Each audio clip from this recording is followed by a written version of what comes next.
बुद्धि नहीं मिली कि वो भोग का जीवन व्यतीत करते हैं, उनको भोग भोगना है, तो उसमें बुद्धि की कोई जरूरत नहीं। भोग भोगने में बुद्धि की जरूरत नहीं। भोगी व्यक्ति को के पास विचार होता ही नहीं। तो जिसके लिए भोग प्रदान किए गए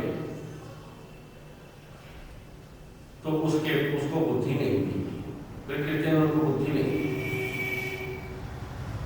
बुद्धि की जरूरत तो कर्म करने वाले, कैसे कर्म करना चाहिए, कर्म का क्या स्वरूप है, कर्म करते हुए कैसे जीवन व्यतीत करना चाहिए और कर्मों से छुटकारा कैसे पाना चाहिए, यहाँ आकर के बुद्धि की जरूरत। भोग भोगने बुद्धि क्या जरूरत है? तो पशुओं का, पक्षियों का जीवन भोग जीवन है, इसलिए उनको बुद्धि नहीं दी। अब बुद्धि नहीं दी तो विचार किया कि बुद्धि नहीं दी तो लड़ेंगे आपस में या खुद नष्ट हो जाए, तो प्रकृति ने उनको अपने अधीन कर दिया। प्रकृति ने पशुओं को, पक्षियों को अपने अधीन कर दिया। वो पशु जैसे प्रकृति उनकी कहती है वैसे ही पशु पक्षी अपना जीवन व्यतीत करते हैं। उनके अनुसार खाते हैं, उसी हिसाब से सोते हैं, उसी हिसाब से खाते हैं और वैसे प्रकृति के अनुसार संतान भी उत्पन्न करते हैं। उनके लिए कोई विधान नहीं, ब्रह्मचर्य का पालन करो या तुम इतने दिन या स्त्री के पास न जाओ, कुछ न उनकी बात है। पर वो जब तक प्रकृति की अनुमति नहीं होती तब तक वो ये करते थे। प्रकृति प्रकृति उनसे प्रेरणा देती है, प्रकृति उनको प्रेरित करती है, तब वो ऐसा करते हैं। उसी तरह से खाते हैं, उसी तरह से सोते हैं। बुद्धि नहीं है, इसलिए प्रकृति ने उनको अपने आप में मनुष्यों को बुद्धि दी। और मनुष्यों को बुद्धि दी इसलिए कि जो तुम पहले भोग भोगते रहे, उन भोगों के संस्कारों से तुम अपने को मुक्त करो। आगे तुम भोग ना हो, पहली बात। दूसरी बात, उस बुद्धि के द्वारा ये सोचो कि भोग के बाद हमें क्या पाना है। तो भोग के एक भोग है, एक भगवान है। तो भोगों से छुटकारा पाना है और भगवान की तरफ बढ़ना है। यद्यपि पहले भी और अब भी ऐसे भी लोग रहे, ऐसे भी मत रहे कि जो नास्तिक मत कहलाते हैं, जो भगवान को मानते हैं, वो कहते हैं वो खाओ पियो और मौज मारो, बस यही जीवन है।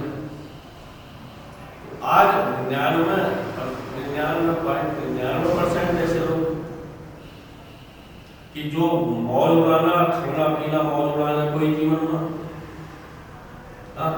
वो तो अकस्मात भगवान के पास इसलिए आ जाते हैं कि और कहीं उनको भोग भोगने का, भोग प्राप्त करने का, भोगों के अच्छी तरह से भोग कैसे भोग हैं उस तरह का जब कहीं से साधन नहीं मिलता तब वो भगवान से भी आकर के भोग मांगते हैं। तो ऐसे जो लोग भोगी हैं उनके पास समझो बुद्धि भगवान ने दी भी तो भी उसका अवसर दुरुपयोग किया। तो मनुष्य को जो बुद्धि मिली है वो इसलिए मिली है कि भोग का जीवन छोड़ करके भगवान की तरफ बढ़ना, और भगवान की तरफ बढ़ने के साथ जो भगवान के लिए कर्म करें, वो कैसे कर्म करें, भगवान को प्राप्त करने के लिए जो निश्चित कर्म है वो कैसे किए जाए, सकाम भाव से किए जाए या निष्काम भाव से। अब ये प्रश्न आता है, भगवान को प्राप्त करने के लिए जो कर्म किए जाए सकाम भाव से, तो उन सकाम भाव से किए हुए कर्मों को तो भगवान तक शायद तुम्हें ना पहुंचा पाए, तो बीच में स्वर्ग वगैरह में ही तुम्हें थोड़े दिन के लिए भेज दें। क्योंकि हमारे शास्त्रों में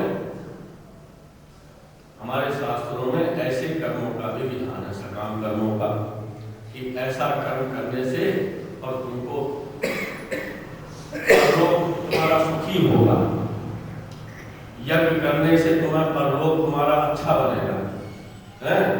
किसी के को दान देने से तुम्हारा परलोक सुधरे, कुआ बावड़ी लगाने से, बगीचा लगाने से, किसी को वस्त्र देने से, किसी के, ये सब कर्मों का विधान है हमारे शास्त्रों में, इनसे तुम्हारा परलोक सुधरेगा।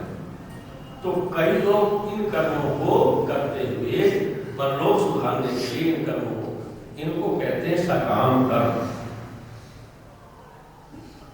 है, ये सकाम कर्म है। और निष्काम कर्म क्या है कि इन कर्मों को करते हुए भी, समझिए मेरी बात, पैसा कमाने आदि के कर्म नहीं, ये जो यज्ञ आदि है, दान है, यज्ञ है, तप है, व्रत है, ये जो कर्म है ये सकाम कर्म है और निष्काम कर्म, दो तरह के हैं। तो सकाम कर्म करने से क्या होगा, तुम्हें स्वर्ग आदि मिलेगा। गीता कहती है तुम्हारा परलोक नहीं सुधरेगा, तुम्हें स्वर्ग आदि मिल जाएगा इन कर्म करने, लेकिन तुम्हारा जन्म मरण का बंधन नहीं छूटेगा। जन्म मरण का बंधन तो तुम्हारा कब छूटेगा, जब तुम्हें परमात्मा मिलेंगे। और परमात्मा तुम्हें कब मिलेंगे, जब तुम निष्काम भाव से कर्म करोगे तो तुम्हारा मन शुद्ध होगा। मन शुद्ध होगा निष्काम भाव से कर्म, और उससे तुम्हें ज्ञान मिलेगा। इसी जन्म में मिल जाएगा कि तुम्हारा चित्त शुद्ध हो गया, और किसी चित्त शुद्ध होने पर किसी महापुरुष के प्रति तुम्हारी श्रद्धा हो गई और तुम्हारे हृदय में वैराग हो गया, तो इसी जन्म में ज्ञान हो जाएगा। और इसी जन्म में ज्ञान होने से फिर तुम्हारा, तुम इस जन्म में तो जीवन मुक्त होकर के रहोगे और परलोक में भी तुम्हारा पुनर्जन्म नहीं होगा। यहाँ से गीता का ये दूसरे अध्याय में भगवान कह रहे हैं, ऐसा त्रिविधा सांख्ये बुद्धि योगे त्वां शृणु। अभी तक तो तुम्हें जो मैंने ज्ञान की बात बताई है, और अब मैं तुम्हें कर्मयोग की भी बात बता रहा हूं।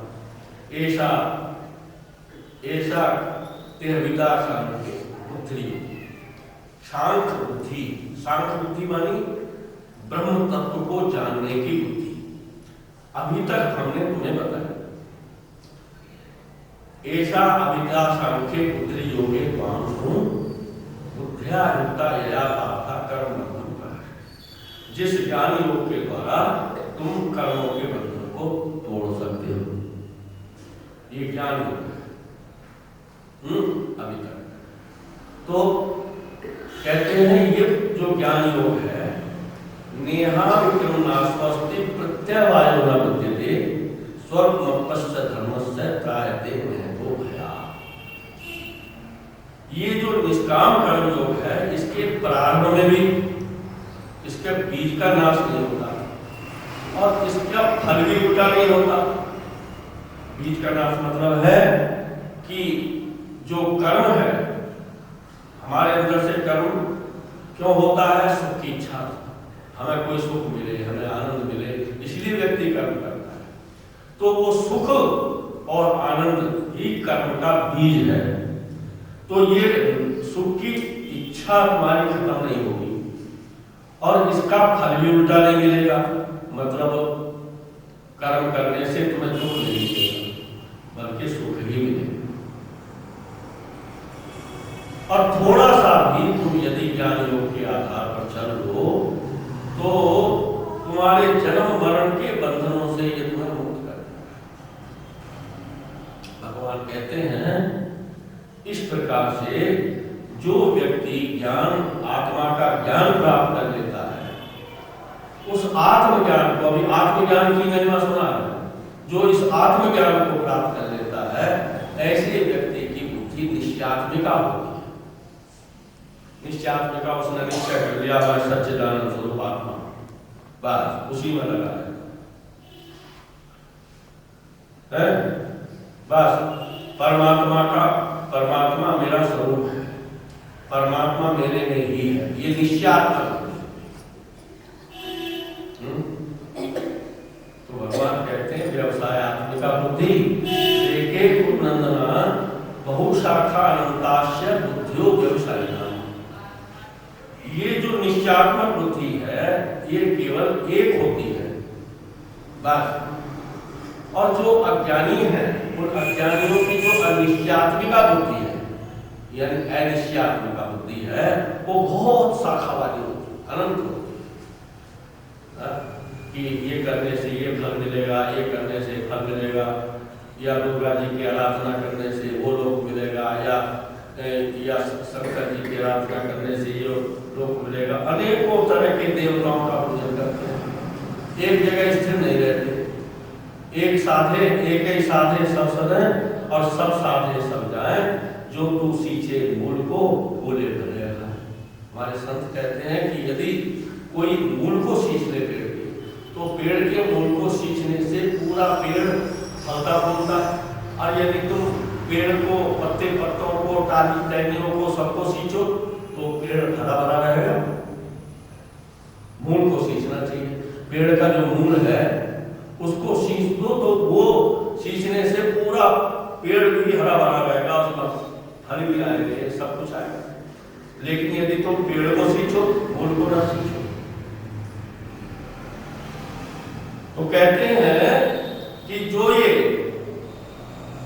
ज्ञान योग है, इस ज्ञान योग में एक निश्चयात्मिका बुद्धि होती है और जो अज्ञानियों की बुद्धि होती है वो अनंत होती है, वो जानते नहीं ना परमात्मा को, इसलिए वो अनेकों जगह सुख ढूंढते हैं। जहाँ जैसा कोई बतला देता है कि इसकी उपासना करने से तुम्हें सुख मिलेगा तो वही करने लगते हैं, वो करने से तुम्हें सुख मिलेगा तो वही करने लगते हैं। इसलिए वो भटकते हैं भगवान का कहने का। इस ज्ञान को प्राप्त करने से व्यक्ति एक जगह स्थित हो जाता है, एक ही को पकड़ लेता है और समझता है कि राम में भी मेरी आत्मा है और कृष्ण में भी मेरा ही आत्मा है और दुर्गा जी में मेरा आत्मा है और शिव जी में मेरा आत्मा है, सब में मेरा ही आत्मा है। आत्मा सब में एक है। या ये कहो कि आत्म रूप से मेरे अंदर ही शिव है, आत्म रूप से मेरे अंदर कृष्ण है, आत्म रूप से मेरे अंदर राम है, आत्म रूप से मेरे अंदर दुर्गा है। ये निश्चयात्मिका क्या हो गई है? बिल्कुल निश्चयात्मिका एक जगह पे कि आत्मा ही मेरा परमात्मा है और वही भिन्न भिन्न शास्त्रों में कहीं दुर्गा के रूप में, कहीं शिव के रूप में, कहीं काली के रूप में, कहीं राम के रूप में, कहीं कृष्ण के रूप में उसका वर्णन। अज्ञानी लोग तो इस बात को समझते हैं, लेकिन तत्वज्ञानी इस बात को समझते हैं, इसलिए उनकी उम्र कैसा, उनकी निश्चयात्मिका भगवान कृष्ण कहते हैं अगले श्लोक में, या पुष्पितां वाचम प्रवदन्त विपश्यता वेदवाद रथा पार्थान्यदस्तिवादन कामात्मना स्वर्गपरा जन्म कर्म फल प्रदान क्रिया विशेष बहुलम भोग ऐश्वर्य स्पष्ट कहते हैं कि वेदों की जो वाणी है बड़ी पुष्पित है। याविमा वाचनम यानी जैसे फूल झड़ रहे, बड़ी अच्छी लगती है। वेदों की जो वाणी है वो फुलझड़ी है, सुनने में बड़ी अच्छी लगती, पर वो स्वर्ग की ही बात बतलाती है कि तुम्हें ये कर्म करने से ये स्वर्ग मिलेगा, ये करने से ये मिलेगा। और इस प्रकार से ये जीव अनेकों कर्मों के द्वारा अनेकों भोगों में उलझा रहता है, भोग ऐश्वर्यों की इच्छा रखता है कि मैं यहाँ करूंगा तो आगे मुझे ये भोग मिलेंगे, ऐश्वर्य फंस जाता है। तो वेदवाणी फंसाने वाली वाणी, यानुनाम पुष्पितां वाचम प्रवदन्ते विपश्यता, अविपश्यता, विपश्यता कहते हैं ज्ञानी को और अविपश्यता मानी अज्ञानी को। अज्ञानियों की बुद्धि को उलझाया जाता है। यानुनाम वाचता विपश्यता, विपश्यता है यानुनाम पुष्पितां वाचम प्रवदन्ते विपश्यता वेदवाद रथा पार्थ नान्यस्तिवादिना। जो वेदवादी कहते हैं बस इसके अलावा भोग के अलावा कुछ है नहीं, भोग उसी में उलझाए रहते हैं। नान्यस्तिवादिना कामात्मना स्वर्ग पर जन्म कर्म फल प्रदान, जन्म और कर्म के फल को देने वाली जो ऐसी वाणी है वो बहुत सी कामनाएं उत्पन्न करती है और इसी में ऐसे अज्ञानी लोग खड़े रहते हैं, सकाम कर्म करते हैं और सकाम कर्म करते हैं बार बार उन कर्मों का फल भोगने के लिए। कभी स्वर्ग में जाते हैं, फिर स्वर्ग से फिर नीचे गिर जाते हैं। जब पुण्य उनके क्षीण हो जाते हैं तो उनको नीचे धकेल दिया जाता है। एक सेकंड भी देवताओं के स्वर्ग में नहीं रह सकता वो व्यक्ति जिसके पुण्य क्षीण हो जाए। इस तरह से बहुत सी क्रियाओं को करते हैं। भोग ऐश्वर्य प्रसक्ता तयोपत चेतसाम क्रिया विशेष बहुलाम भोग ऐश्वर्य गति और भोग ऐश्वर्य प्रसक्ता तयापत चेतसा। जो भोग ऐश्वर्य प्रसक्त लोग हैं उनकी चित्त जो है वो आनंद से परमात्मा से हट जाता है। जो भोग ऐश्वर्य को चाहने वाले हैं वो परमात्मा में उनका चित्त नहीं लगता और परमात्मा में चित्त नहीं लगता तो क्या होता है? भोग ऐश्वर्य प्रसक्ता तरोवरचेष्टा है और तरोवरचेष्टा और वो क्या होता है कि वो फिर उसके बाद ऐसे लोग जो होते हैं भोग ऐश्वर्य प्रसक्ता नाम तरोवरचेष्टा और बहुशाखा अनुदार से उद्योग व्यवसाय बहुत शाखा वाली जो उनकी बुद्धि होती है वो अज्ञानी होती है और उनकी बुद्धि जो है एक जगह नहीं ठहरती। भोग ऐश्वर्य प्रसक्ता नाम तरोवरचेष्टा है और बहुशाखा अनुदार से समाधोना विधि व्यवसाय का बुद्धि समाधोना उनकी जो एक निश्चयात्मक बुद्धि है उनके अंदर ज्ञान नहीं है, वो विचलित रहते हैं। गोविंद जय जय गोपाल जय सकाम तरोवरचेष्टा व्यवसायात्मका बुद्धि समाधोना। जिनका चित्त भोग ऐश्वर्य में प्रसक्त रहता है उनकी जो निश्चयात्मिका बुद्धि है उनके अंदर कभी स्थिर नहीं रहती, वो भटकते रहते, कभी कहीं कभी वहां चलो कभी वहां चलो, कभी उस तीर्थ में चलो, कभी वैष्णो देवी जाओ, कभी अमरनाथ जाओ, कभी कुरुक्षेत्र जाओ, कभी कहीं जाओ, भटकते हैं। देखो हम तुमको एक बात बताएं कि मैं ये नहीं कह रहा कि तुम तीर्थ में ना जाओ, मैं भी गया हूं, पर एक निश्चय करके तीर्थ घूम लो एक बार पूरे तीर्थों का दर्शन करो। तीर्थ बहुत अच्छे होते थे, अब नहीं होते। क्यों? इस कलयुग में तीर्थ का फल भी नष्ट हो गया। कलयुग में कर्मों के फल भी नष्ट हो गए। कलयुग है तो तीर्थ तब होते थे जब तीर्थों में के अंदर नियम होते थे, पवित्रता होती थी। अब तीर्थों में नियम नहीं है, व्यवसाय हो गया। जब किसी चीज का व्यवसाय हो जाता है तो किसी भी चीज का, मंदिर का व्यवसायकरण हो जाए, तीर्थ का व्यवसायीकरण हो जाए, धर्म का व्यवसायीकरण हो जाए, प्रवचन कथा का व्यवसायीकरण हो जाए, ये सब चीज जितने साधन हैं ये सब है धर्म के लिए। लेकिन जब ये पैसे के लिए हो जाएंगे तो वहां जाने पर शांति नहीं मिलेगी और जिस लिए जा रहे हैं वो नहीं होगा। मैं तो सब तीर्थों में घूमने गया, पूरे तीर्थों में, केवल 2 तीर्थ नहीं गए। और 2 तीर्थ इसलिए नहीं गया कि मेरा फिर मन हट गया।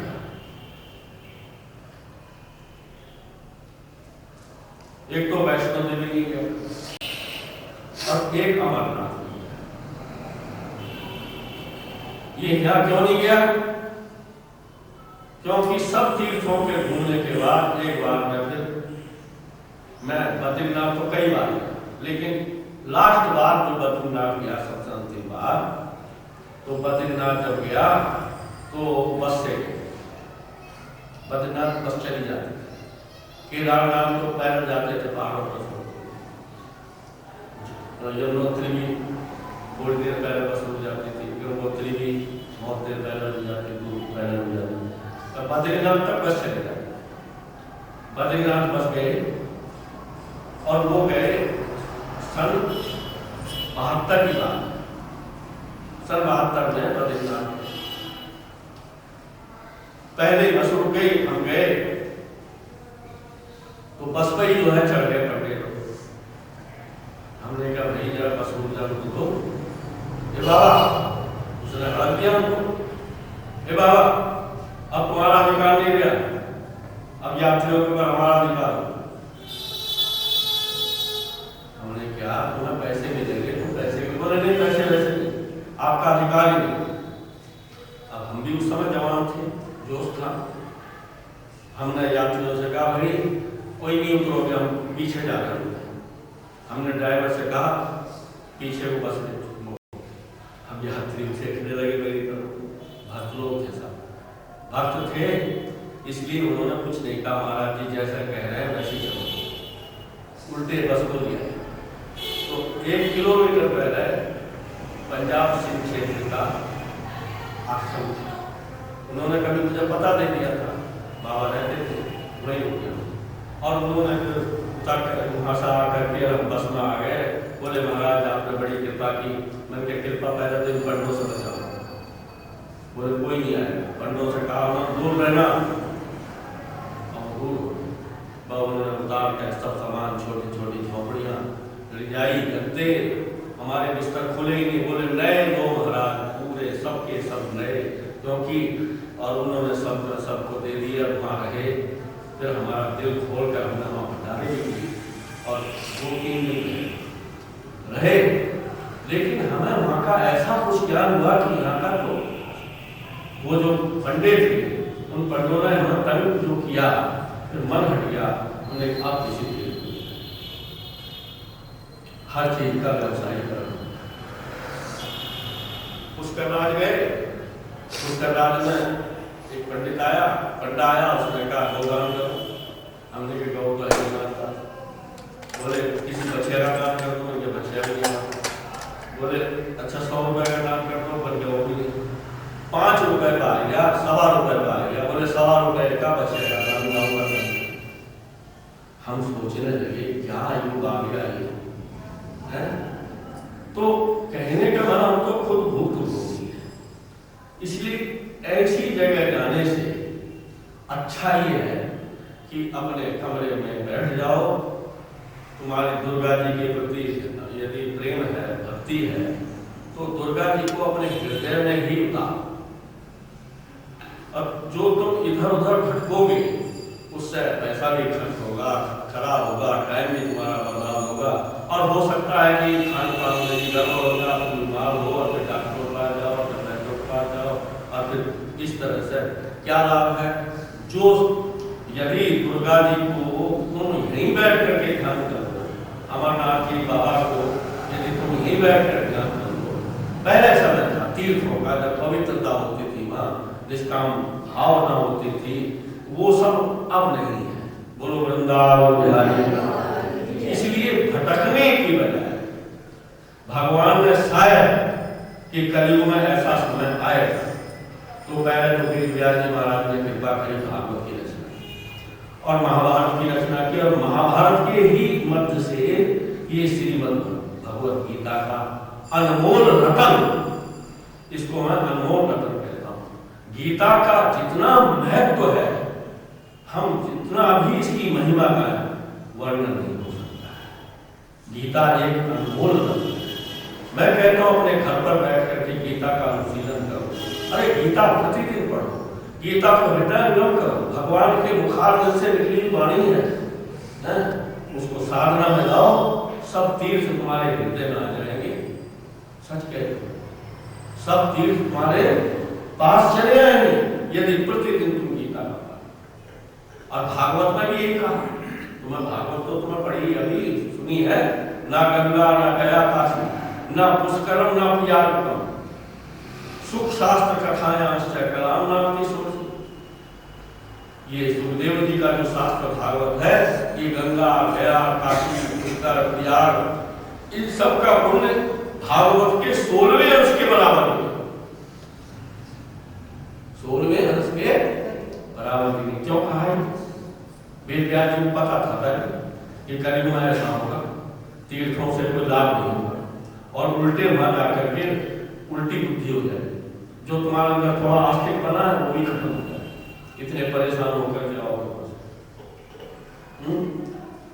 तो तीर्थ किसको कहते हैं? जिससे तुम्हें धर्म अर्थ धर्म मोक्ष और अर्थ, ये 3 की प्राप्ति, उसको तीर्थ कहते हैं। 3 अर्थ जहां तुम्हें मिले हैं, ये लोग भी तुम्हारा सुधर जाए, परलोक भी तुम्हारा सुधर जाए, और सुधरते हुए तुम दूसरों को भी सुधारो, जो तुम्हारे पास आए उनको भी सुधारो। भगवान कहते हैं कि ये जितने भी कामना वाले कर्म हैं, ये वेदों में इनका वर्णन किया गया। यहाँ भगवान ने वेदों का भी खंडन कर दिया, खंडन नहीं कर रहे, बल्कि वेदों के अंदर उन कर्मों का खंडन कर रहे हैं जिन कर्मों के करने से व्यक्ति उलझा रहता है। यज्ञों का कि ये कर्म करने से ये फल मिलता है, ये कर्म, तो भगवान कहते हैं ये सब तुमको भोग ऐश्वर्य में ले जाने वाले, और भोग ऐश्वर्य पुस्तका नाम तयो अच्छेषाम व्यवसायात्मिका बुद्धि समाधो न विधीयते, उनकी बुद्धि कभी स्थिर नहीं रहती जो इस प्रकार से सकाम कर्म में लगे रहते हैं। वेदों ने जो सकाम कर्म का वर्णन किया है, इन कर्मों के करने से बुद्धि कभी स्थिर नहीं रहती, निश्यात्मिका नहीं रहती। कब ये कर्म करो, ये कर्म करने से ये फल मिलेगा, इस देवता की आराधना करो, उस देवता की आराधना करो, उसकी आराधना। तो भगवान कहते हैं इन देवताओं की आराधना करते करते जीवन बीत जाता है, समाधान न मिली। या भगवान कहते हैं त्रिगुण्य विषया वेदा, वेद तो 3 गुणों का वर्णन करते हैं, सतोगुण रजोगुण तमोगुण, और अर्जुन तो तीनों गुणों से अतीत हो जाता, तो 3 गुणों से त्रिगुण्य विषया वेदा निस्तुर्गुणो भवार्जुन निर्द्वंदो नित्य सत्तस्थो निर्योग क्षेम आत्मा। मैं कहता हूं ये श्लोक याद रखें। भगवान क्या कहते हैं? त्रिगुण्य विषया वेदा, वेद 3 गुणों का विषय करने वाले, ये सब 3 गुणों में है संसार। वेद तो इन 3 गुणों के संसार का ही वर्णन करते हैं, और तू निस्तुर्गुणो भवार्जुना, तू गुणातीत हो जा, इन 3 गुणों से अतीत हो जाएगा तभी तेरा कल्याण। निर्द्वंदो, तभी तू निर्द्वंद हो जाएगा, सुख दुख लाभ हानि जन्म मरण से रहित हो जाएगा। निर्द्वंदो नित्य सत्तस्थो, और तू अंतःकरण से ही रहित हो जाएगा। निर्योग सेवात्मान, जीवन का निर्वाह कैसे हो और उस निर्वाह करने के जो साधन, उसकी रक्षा कैसे हो, इस सब को तो भगवान पर छोड़ दे। ये सब तेरा भगवान करेंगे कि मैं अपना जीवन के लिए मुझे भोजन की जरूरत है, कपड़े की जरूरत है, मकान की जरूरत है, ये कह रहा था योग से। योग से इनको इकट्ठा करना और इनके रक्षा करना, इनको भी तू छोड़ दे, ये भगवान पर निर्योग से आत्मान, और तू संयमित होकर अपने आत्मा में रहना। भगवान कहते हैं अर्जुन तू आत्मा में रहना, निर्योग से आत्मा। यावानाथुपाने सर्वतो संलुप्तोदके तावान सर्वेषु वेदेषु ब्राह्मणस्य विजानतः।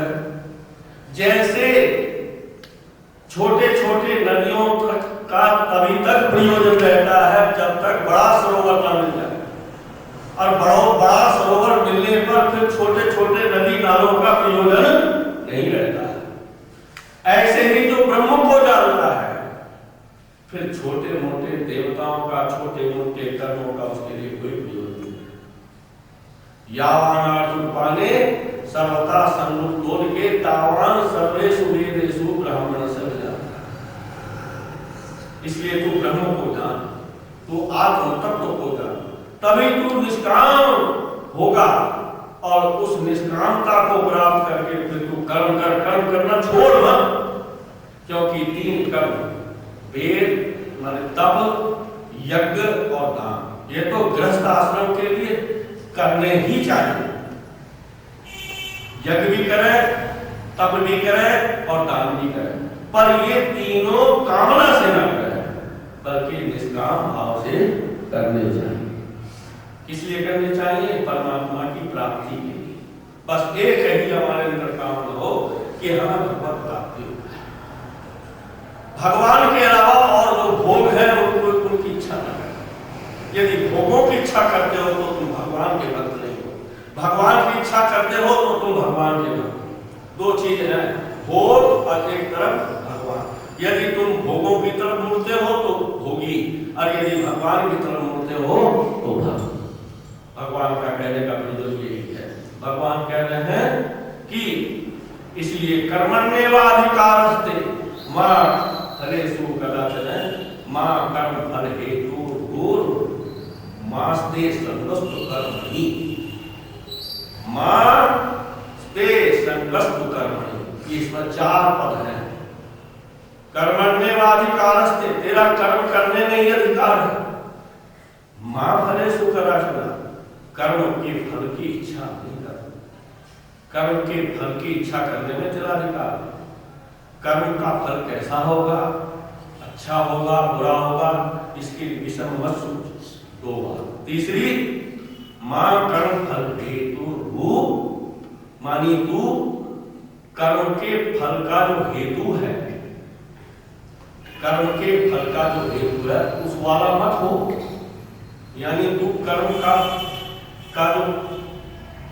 जो फल है उसका हेतु क्या, उसकी इच्छा। कर्म का फल तुम्हें तभी मिलता है जब तुम्हारी उस फल की इच्छा हो, और यदि इच्छा नहीं होगी तो तुम्हें फल नहीं मिलेगा। यदि तुम इच्छा रख करके कर्म करते हो तो उस इच्छा के कारण ही तुम्हारा अगला जन्म होगा, फिर और जन्म होगा।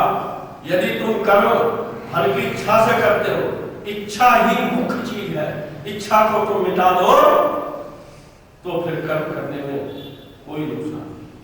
भगवान कहते हैं, क्या कहते हैं, मां कर्म फल हेतु रूप। फल हेतु, फल का हेतु क्या है, इच्छा, उस वाला मत हो। और मास्ते संगस्तु कर्मणि, और तू कर्म करना भी मत छोड़। 4 बात। कर्म करने में तेरा अधिकार है, कर्म के फल की इच्छा। फिर कर्म की इच्छा फल की इच्छा वाला मत हो, और कर्म भी मत। कर्म तो करता रहो, यज्ञ भी कर, दान भी कर, जब तक वो खुद ना छोड़ दे, अपनी तरफ से नहीं छोड़ दे। पेड़ के ऊपर फल लगे हैं, जब पक जाएंगे अपने आप ही नीचे गिर जाएंगे। यदि कच्चे गिरेंगे तो सड़ जाएंगे, नहीं सड़े। कर्म को छोड़ना नहीं है। कर्म को छोड़ोगे तो तुम्हारे अंदर का जो रजोगुण है वो तमोगुण में बदल जाएगा। यदि तुम निष्काम भाव से कर्म करोगे, यदि तुम आत्मनिष्ठ होकर के, ब्रह्मनिष्ठ होकर के परमात्मा भगवत प्रत्यार्थ कर्म करोगे, भगवान की प्रीति के लिए कर्म करोगे, भगवान को प्राप्त करने के लिए कर्म करोगे, यज्ञ, दान और तप। बस बार-बार इसको समझा रहा हूँ। गीता के अंदर जो कहते भगवान ने कर्म का उपदेश दिया है वो मेरे मूर्ख हैं और वो समझते नहीं। भगवान ये भोगने वाले कर्मों को करने के लिए नहीं कहते। भगवान कहते हैं 3 कर्म, यज्ञ, दान और तप। और यज्ञ और दान में सब कर्म आ गए। 3 ही श्रेणियों में, किसी को त्यागना, भोगों को त्यागना, भोग के साधनों का त्यागना, ये दान। और साथ ही साथ त्याग करके किसी को अपने अंतःकरण को शुद्ध करने के लिए जो शास्त्र विहित कर्म है, जो शास्त्रों ने कहे, संतान उत्पन्न करना भी ये भी कर्म है। पर इंद्रियों के सुख के लिए नहीं, भोगों के लिए नहीं। संतान को प्राप्त करना इसलिए है कि जिससे कि देव ऋण, ऋषि ऋण और पितृ ऋण, इनसे तुम मुक्त मानी मुक्त कैसे होगे? जब तुम अपने लिए संतान उत्पन्न नहीं करोगे। यदि तुम अपने लिए संतान उत्पन्न नहीं करोगे तो फिर किसके लिए संतान होगी? संतान भगवान की होगी। भगवान के लिए संतान होगी, भगवान के लिए संतान होगी। उनमें तुम ऐसे संस्कार दोगे संतान के अंदर की जो बड़ी धार्मिक होगी और बड़ी ज्ञानी होगी और बड़ी भक्त होगी। और ऐसी संतान से ऋषि ऋण से भी मुक्त हो जाओगे, देव ऋण से भी मुक्त हो जाओगे और पितृ ऋण से भी मुक्त होगे। भोगी संतान उत्पन्न करने से न ऋषि ऋण से मुक्त होगे, न देव ऋण से मुक्त होगे और न पितृ ऋण से मुक्त होगे। तो कुत्ते को वो की तरह संतान होगी। जैसे कुत्ते को भी पैदा कर देते हैं ऐसे तुम्हारी संतान होगी। जो संतान तुमने भगवान के प्रसन्नता के लिए संतान उत्पन्न करते समय तुम्हारे अंदर भावना थी कि भगवान ने हमें आदेश दिया, भगवान की ऐसी महिमा है कि हमारे शादी का बंधन बन गया, अब हम भगवत प्रत्यार्थ कर रहे हैं, संतान उत्पन्न करें। और उस संतान के उत्पन्न होने पर भी तुम उनको ऐसे शास्त्र के अनुसार संस्कार, शास्त्र में जो विधान है उसके अनुसार संतान तुम पालो अपनी। ना तुम्हें वैष्णो देवी जाने की जरूरत, ना अमरनाथ जाने की जरूरत, ना कहीं जाने की जरूरत। अपनी संतान को संस्कार दो। संस्कार विहीन हो रही है आज तुम्हारी संतान। संस्कार दो उनको, ऐसे संस्कार दो कि उनके अंदर भोगों के अंकुर न उत्पन्न हो जाए, उनके अंदर भोगों की इच्छा न उत्पन्न हो जाए, उनके अंदर जो है भगवत प्राप्ति अर्थ उनकी भावना जग जाए। अरे तुम डरते हो कि हमारी संतान के सन्यासी न बन जाए, ऐसी बात नहीं, बन जाए और यदि नहीं बनेगी तो भगवत प्रेम होगा उनके अंदर, ज्ञान होगा उनके अंदर सदाचार सदाचरण होगा, उनके अंदर धर्म होगा, वो अपने भी सुधरेंगे, समाज को भी सुधारेंगे। मतलब कहने का मैं तो एक ही बात कहता हूँ कि संतान उत्पन्न करो तो उनके अंदर बचपन से ही ऐसे संस्कार भरो जो कि सतोगुणी संस्कार हो, जो धर्म के संस्कार हो। तो तुम्हारा संतान उत्पन्न करना कर्म भी, यदि तुम अपने सुख के लिए संतान उत्पन्न करोगे तो वो जैसी तुम्हारी भावना है वैसे उनकी भी वो उत्पन्न हो जाएगी। मतलब याद सिर्फ भावना सिद्ध भक्ति तार जैसी, जैसी तुम्हारी भावना अपने सुख के लिए तुमने संतान उत्पन्न करी, वो भी अपने सुख के लिए ही जीवन यापन करेगी। तुम्हारे डंडे मारेंगे और देवताओं के ऊपर खोपड़ी पर डंडे मारेंगे, उनसे छीनेंगे भोग और जो भी मिलेगा उसे छीनेंगे भोग, क्योंकि तुमने अपने भोग के सुख के लिए ही संतान उत्पन्न करी।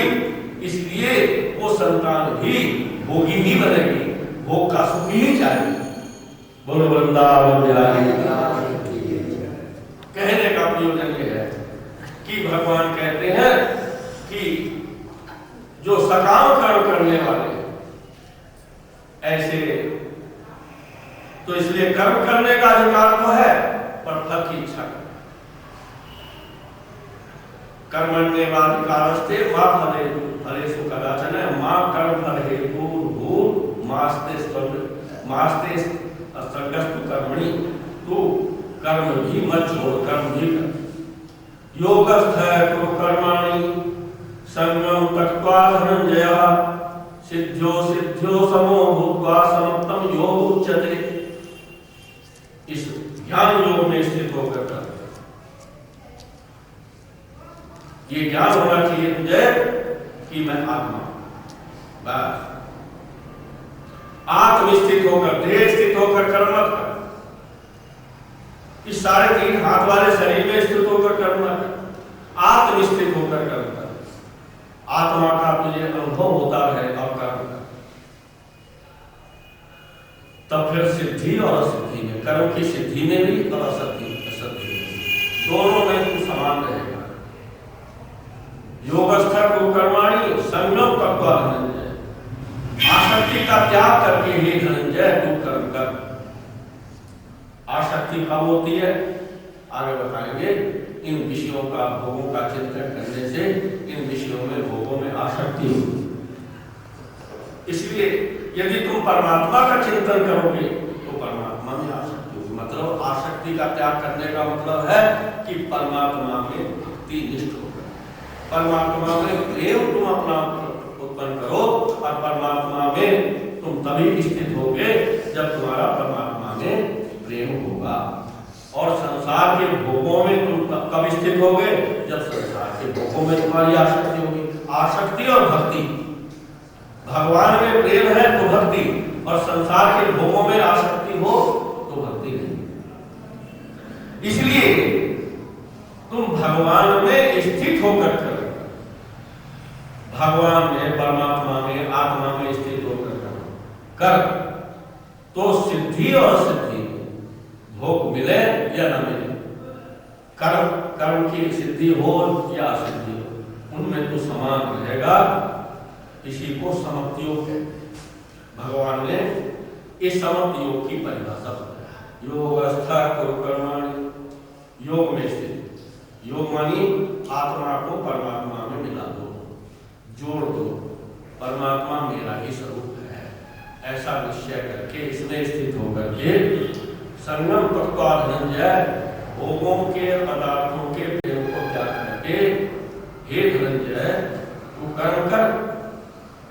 और ऐसे कर्म करेगा तो सिद्धि और सिद्धि में समान है।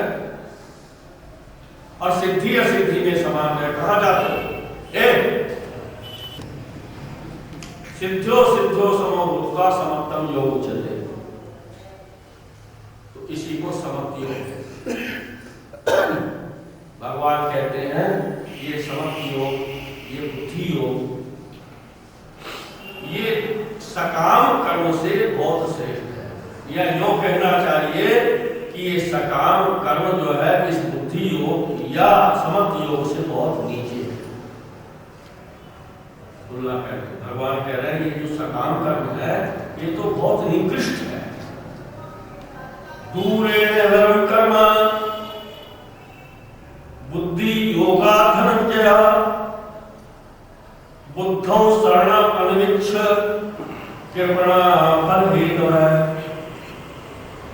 दूरेण वरम कर्म बुद्धि योगा धनंजय, बुद्धि योग से ये सकाम कर्म जो है ये बहुत नीचे है, अवर,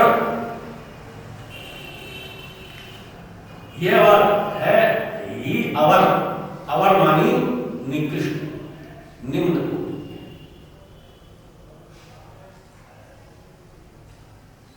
बुद्धि योग समझ गए? ज्ञान योग, ज्ञान योग मानी परमात्मा को जान करके परमात्मा के साथ एकता की अनुभूति करना। इस तरह से इस बुद्धि योग में स्थित होकर के जो कर्म करता है वो उस कर्म से सकाम कर्म बहुत निम्न कोटि के। इसलिए तू ज्ञान योग में की शरण में जा, ज्ञान योग की प्राप्ति कर। बुद्धो शरणम अनविच्छ कृपणा फल, जो फल की हेतु, फल की इच्छा वाले हैं, जो फल को चाहने वाले हैं, वो बहुत ही कृपण होते हैं। कृपण मानी वो बहुत ही गए हुए होते हैं, निकृष्ट। भगवान कहते हैं कि देख मैं एक बात और तुझे बता, इंद्रियाणाम ही चरताम, क्या कह रहे हैं? इंद्रियाणाम ही चरताम यन्मनोनुविधीयते ततस्सहति प्रज्ञां वायु नाम्यमसि। इंद्रियों में जो मन विचरण करता है, क्योंकि कर्म होंगे सकाम, सकाम कर्म होंगे तो तभी तो होंगे जब मन कामनाओं से युक्त होगा। और मन कामनाओं से युक्त होकर के जब तुम इस संसार में रहोगे, तुम्हारा मन कामनाओं से युक्त होगा, तो मन भोगों में आसक्त होने से ये मन इंद्रियों में जब विचरण करता है, मन इंद्रियों में विचरण, तो ऐसी विचरण करने, जिसका मन इंद्रियों में विचरण करता है, उसकी बुद्धि को विषय भोग इसी प्रकार से भर लेते हैं जैसे किसी नदी में नाव को वायु भर कर ले जाए। उदाहरण देते हैं, कहीं नाव में तुम बैठे हो और वायु तुम्हारी नाव को भर कर ले जाए तो क्या होगा? डूब जाएगी ना, संतुलन हो बैठे। ऐसे ही जब तुम्हारा मन इंद्रियों के बीच में फंसा, मन का होना चाहिए बुद्धि के साथ, बाहर विषय है और इंद्रियां उससे थोड़ा अंदर है, इंद्रियां विषयों को भोगती हैं, और मन जो है यदि बुद्धि की तरफ होगा तो मन बुद्धि के अनुसार चलेगा और तुम्हारी इंद्रियां विषयों को ठीक ठीक तरह से, जहां तुम्हारा जाना चाहिए वहां जाएंगी, जहां नहीं जाना चाहिए वहां नहीं जाएंगी। तो ऐसा मन जो इंद्रियों में विचरण करता है, उस मन के साथ जब बुद्धि होती है, बुद्धि मन के साथ नहीं होनी चाहिए बल्कि मन बुद्धि के साथ। जब मन के पीछे पीछे बुद्धि होती है और मन जब इंद्रियों में विचरण करता है तो उस बुद्धि को विषय भोग ऐसे ही हर लेते हैं जैसे नाव को वायु भर लेती है। मन जो भी काम करो वो बुद्धि के अनुसार, मन के अनुसार। दो तरह के लोग हैं, एक तो वो जो मनमुखी है, जैसा मन ने कहा वैसे करते, एक वो है जो महापुरुषों के अनुसार चलते हैं। महापुरुषों के अनुसार जो चलते हैं तो उनकी वो बुद्धिमान है, मानी वो बुद्धि के अनुसार चलते हैं, मानी उनको महापुरुषों ने जो विवेक दिया है उस विवेक के अनुसार ही उनका जीवन चलता है। बुद्धि के अनुसार चलने का मतलब है जिनका शास्त्रों के अनुसार, शास्त्रों में जो लिखा है, महात्माओं ने उस शास्त्रों का जो ज्ञान उनको दिया है, उस ज्ञान के अनुसार जब तुम्हारा जीवन हो तो वो श्रेष्ठ जीवन, उसी के अनुसार चलो। जैसे यहाँ सत्संग सुनाया जाता है और उस सत्संग में तुम्हें समझाया जाता है कि तुम आत्मनिष्ठ, ब्रह्मनिष्ठ, तो तुम ब्रह्म और आत्म तत्व में स्थित होकर के और अपने जीवन में चलो। कहते हैं हे अर्जुन, देख ये जन्म मरण क्यों होता है? इसी से होता है। जब तक तुम्हारे अंदर अंकुर रहेगा, अंकुर क्या है? वासना, कामना, तब तक तुम्हारा जन्म कर्म रुकेगा। कर्म जब ही बुद्धि युक्ता ही, कर्म जब फल बुद्धि युक्ता ही फलम तक मनुष्य, जन्म बंध निगुणता पदम गच्छन्ता नामनम। कर्म जब बुद्धि युक्ता है, फलम तक मनुष्य, जो मनीषी इस जन्म मरण के चक्कर को चलाने वाले जो कर्म है, और वो कर्म जब मानी कर्मों को उत्पन्न करने वाली जो कामना है, उस कामना का जब त्याग कर देते हैं तो जन्म मरण के बंधन से कर्म जब बुद्धि युक्ता है, फलम तत्वा मनुष्य, कर्म को, ऐसे कर्म को जन्म देने वाले कामना है जिसकी कि जिस कर्म से जन्म मरण होता है, उस कामनाओं का त्याग करने पर फिर वो मनीषी जन्म मरण के बंधन से मुक्त हो जाते हैं। मतलब कामना का त्याग करना है। अर्जुन यदाते मोहकलिनम बुद्धिर्व्यति तरिष्यति तदा गन्तासि निर्वेदं श्रोतव्य सत्संग। यदाते मोहकलिनम बुद्धिर्व्यति तरिष्यति तदा गन्तासि निर्वेदं श्रोतव्य सत्संग। जिस समय तेरी मोह से तेरी बुद्धि पार हो जाए, मोह, ये 3.5 हाथ वाला मैं हूं सही, ये मैं, और ये मेरे हैं, ये ममता, ये मेरे पति हैं, मेरे संबंधी हैं, ये मैं, ये मेरे, और उन मेरे में जब हम मेरा कहते हैं तो उनके प्रति जो हमारा प्रेम होता है उसको मोह कहते हैं। मोह कब खत्म होगा? जब ये यहां से शुरुआत होगी, मैं आत्मा हूं, मैं शरीर नहीं। ऐसा अभ्यास करो, मैं आत्मा हूं, यही भजन है, यही चिंतन है। मैं आत्मा हूं, मैं शरीर नहीं, मैं आत्मा हूं, मैं शरीर नहीं। जब ऐसा भाव होगा मैं शरीर नहीं हूँ, तो फिर ये भाव होगा ये संबंधी भी मेरे नहीं, ये शरीर के, ये मेरे नहीं, ये शरीर के। और जैसे ये भाव होगा तो फिर उनके प्रति मोह नहीं है। कहते हैं यदा ते मोह कलिनम, कलिल बताया ये मोह कीचड़ है, इस मोह की कीचड़ में यदा ते मोह कलिनम बुद्धिर्वती तरिष्यति, तेरी बुद्धि जब इस मोह की कीचड़ को तर जाएगी, क्या बात, यदा ते मोह कलिनम बुद्धिर्वती तरिष्यति तदा कर्तासि निर्वेदम, तब तो वैराग्य को प्राप्त होगा, तेरे अंदर वैराग होगा। वैराग मानी ये संसार के भोगों से तेरा प्रेम हट जाएगा। क्यों भोगों का प्रेम, भोगों में प्रेम तो इन संबंधियों के कारण, ये देह का अभिमान के कारण ये देह को सुख पहुंचाता है। जीव देह अभिमान के कारण देह को सुख पहुंचाता है, इस देह को सुख पहुंचाने की इच्छा से ये देह के संबंधियों को जोड़ता है और देह के संबंधियों को खुश करने के लिए कर्म करता है और बस ऐसे ही फंसता चला है। कहते हैं जब तेरी बुद्धि इससे पार हो जाएगी तब तू वैराग को प्राप्त होगा। तथा कर्ता से निर्वेदम श्रोतव्य से श्रोतव्य, और फिर जो तैने सुना है और जो सुनने की इच्छा रखता है दोनों से तो छूट जाएगा। ये बहुत जो सुनते हैं लोग, बहुत जो सुनते हैं और सुन करके जितना ज्यादा सुनते हैं उतने फंसते हैं। इसलिए एक ही बात सुननी चाहिए केवल, क्या, परमात्मा का ज्ञान, और बहुत सी बातें नहीं सुननी। भगवान निषेध कर रहे हैं, श्रुति भी प्रपन्ना यदा स्थास्य निचला, भगवान कहते हैं कि श्रुति भी प्रतिपन्नाते यदा स्थास्य निचला समालोचना बुद्धि तदा योगमवाप्स्यसि। जिस समय तू बहुत जो तेरी सुनी हुई बुद्धि है उसमें तू फंस गया, बचपन से बहुत कुछ सुना, ऐसा करो तो तुम्हें ऐसा मिलेगा, ऐसा करो तो ये मिलेगा, ये इसी सुन करके तो तुम फंसते चले गए। और बहुत से शास्त्रों में सुना ये ऐसा करो, ऐसा करो, ऐसा करो, ऐसा करो,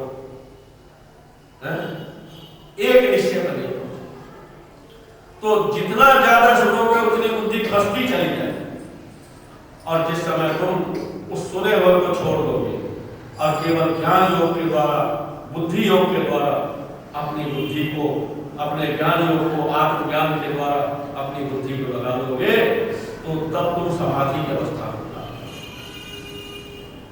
भगवान कहते हैं श्रुति प्रतिपन्ना से यदा से निश्चला समाधवचला बुद्धि तदा योगमवाप्स्यसि, सदा तदा योगमवाप्स्यसि। यहाँ अर्जुन ने फटाक से प्रश्न कर दिया। आज गीता कहती है ना थोड़ा सा 5 मिनट और बैठ लो, अच्छा। अर्जुन ने जब ये सुना कि योग को प्राप्त हो जाता है तो अर्जुन ने प्रश्न किया भगवान से, भगवान इस योग में स्थित होने पर योग में स्थित हो जाता है, ये मुझे बहुत बढ़िया बात है, मुझे ये बात बतलाइए। अब इतनी देर के बाद भगवान से प्रश्न किया, अभी तक भगवान ही अपनी तरफ से भाषणबाजी करते हैं, तो अर्जुन ने प्रश्न कर लिया, स्थित प्रज्ञस्य का भाषा समाधिस्तस्य केशवः स्थित भेदं प्रभाषेत एवं आशीत विजेत। बहुत सुंदर बात है। जैसे मैं भाषणबाजी करता हूँ तो मैं कोई प्रश्न नहीं करता, लगता ऐसा है कि तुम कुछ समझ ही नहीं, लगता ऐसा है कि जैसे मैं अपनी तरफ से सुन रहा हूँ, तुमने कभी विचार ही नहीं किया। प्रश्न तो वो करता है जो ध्यान से जाकर के सोचता है, चिंतन करता है, तो उसके अंदर कोई ना कोई शंका भी उत्पन्न होती है। और जो सोचेगा नहीं, जो सुना ही धार दिया, प्रणाम कर दिया, प्रणाम कर दिया, चले गए संसार का चिंतन करो। भाई कुछ प्रश्न करे करो, ज्ञान के संबंध में कुछ प्रश्न करो।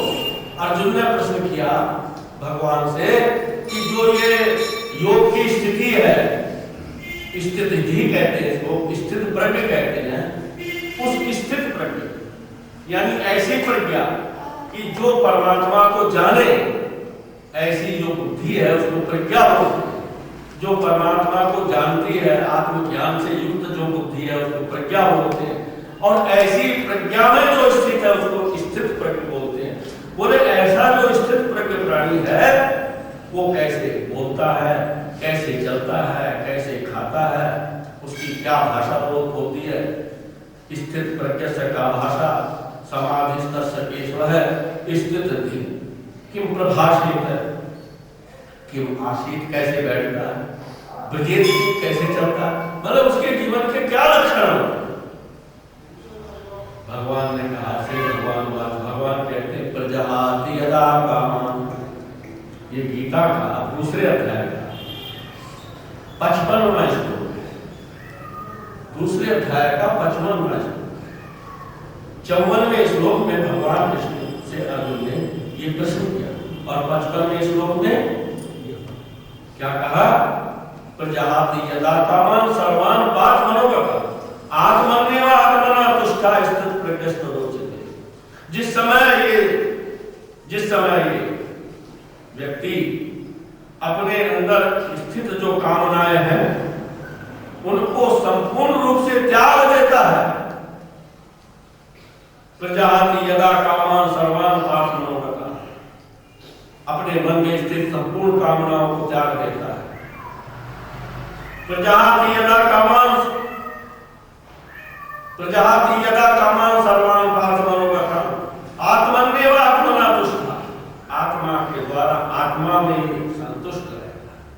मैं आनंद स्वरूप हूँ, मैं आत्मा आनंद स्वरूप हूँ, मेरे अतिरिक्त कहीं आनंद नहीं है।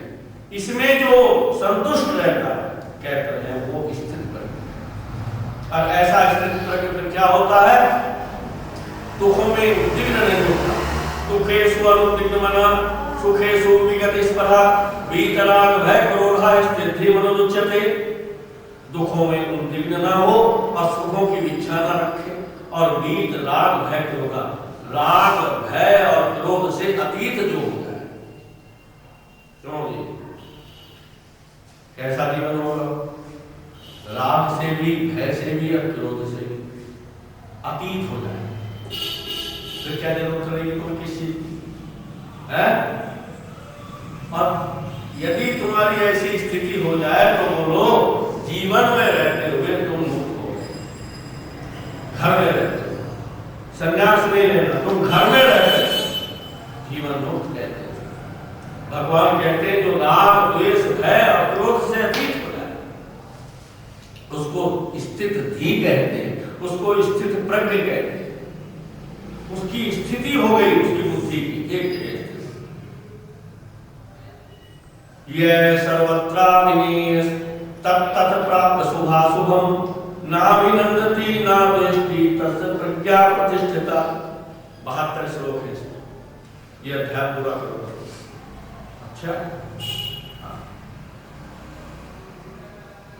5, 7, 10, 12 श्लोक और है। यह सर्वत्राभिनिवेश तत्तत् प्राप्त शुभाशुभम, शुभ और अशुभ तुम्हें इच्छा के अनुकूल मिले चाहे इच्छा के प्रतिकूल, जो भी तुम्हें शुभ तुम्हारे लिए क्या होता है जो तुम्हारी इच्छा के अनुकूल हो उसको तो, जो इच्छा के अनुकूल हो उसको शुभ बोलते हो, और जो तुम्हारी इच्छा के प्रतिकूल हो उसको क्या बोलते हो, अशुभ बोलते हो। कहते जो कुछ भी मिल जाए, यह सर्वत्र अभिनिवेश तत्तत् प्राप्त शुभाशुभम, जो कुछ भी जहां तुम्हारी वृत्ति या तुम्हारे जो शुभ और अशुभ मिल जाए तो अशुभ से तो द्वेष ना करो और शुभ से प्रेम ना करो। तो समझो तुम क्या है, कहीं तुम्हारे गले में हाथ डाल दे तो नाराज तो खुश ना हो, और यदि तुम्हें कोई गाली दे दे तो नाराज, मानी तुम्हारी कोई बात ना माने तो तुम नाराज ना हो, और तुम्हारी कोई बात मान ले तो खुश ना हो। बहुत सी बात है। तो समझ लो तुम आत्मा में रमण कर रहे हो। जो आत्मा में रमण ना करके बाहर की तरफ देखता है वही कभी दुखी और कभी सुख और कभी कुछ और कभी। तो भगवान कहते हैं भाई जैसे कछुआ देखा है, कछुआ कछुआ को यदि कोई कछुए को छू ले, पहले तालाब होते थे जब छोटे से थे तो तालाब के किनारे जाते थे कछुए पड़े रहते थे और कछुए को हम छू लेते एकदम अपने को समेट लेता था, अपने सिर को और पैर को कौन सा समेट लेते। भगवान ने देखा होगा कभी कछुए को, इसलिए उदाहरण दे रहे भगवान, यदा संघर्ते कोई यदा संघर्ते जायम पूर्वोंगांगी सर्वसा इंद्रियाणीन्द्रियार्थेभ्यः तस्य प्रज्ञा प्रतिष्ठिता। जो अपनी इंद्रियों को इंद्रियों के विषयों से समेट करके अंदर आत्मा में स्थित हो जाए, वाह, इंद्रियों के विषयों से इंद्रियों को समेट करके, कैसे, जैसा कछुआ अपने अंगों को बाहर से अंदर समेट करके स्थित हो जाए, समझ लो वो स्थित है। तो आप कहते हैं विषयाविवर्तन्ते, और ये ना सोचना कि इंद्रियों को विषयों से समेट करके का मतलब ये है कि मैं खाना पीना छोड़ दूं, मैं देखना छोड़ दूं, मैंने ये नियम लिया कि मैं ये नहीं करूंगा, मैं ये देखूंगा नहीं, मैं बोलूंगा नहीं ना। बोले ये कोई समेटना नहीं है। समेटना उसको कहते हैं कि उन विषयों में प्रेम ही ना रहे, उन विषयों में तुम्हारा भाग ना है। तुमने समेट भी लिया जबरदस्ती, मौन हो गए, आंख भी बंद कर ली, कान भी बंद कर लिए, लेकिन तुम्हारा विषयों से प्रेम रहेगी तो वो ठीक नहीं। विषयाविवर्तन्ते निराहारस्य देहिना रसवर्जम रस्योप्यस्य परम निष्ठा निवर्तते। कहते हैं वैसे तो विषयों से बहुत से लोग अपनी इंद्रियों को समेट लेते हैं, पर उनमें विषयों के प्रति राग बना रहता है। तो इंद्रियों को विषयों से कैसे समेटो, परम दृष्टि निवर्तते, जो परमात्मा है, आत्मा, परम का अर्थ यह क्या है, इंद्रियों से, विषयों से परे, इंद्रियां इंद्रियों से परे, मन मन से परे,